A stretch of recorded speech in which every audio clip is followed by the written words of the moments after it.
Welcome to this tutorial on AIRPLAY 2. In this video, we'll show you how to use Phantom with AIRPLAY. Invented by Apple, AIRPLAY makes streaming effortless from any iOS-enabled device. Using our app, check if Phantom is connected to the same Wi-Fi network as your iPhone, iPad, or computer. Now play any track from any app on your iPhone. Access your iPhone's control center. Locate the streaming icon on the top right. Tap once to activate. Select Phantom from the list.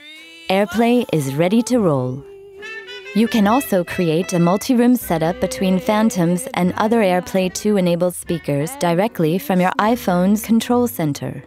Select Phantom from the list and select the other AIRPLAY 2 devices with which you want to make a multi-room installation.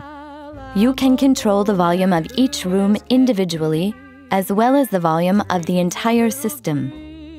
Thank you for watching this tutorial.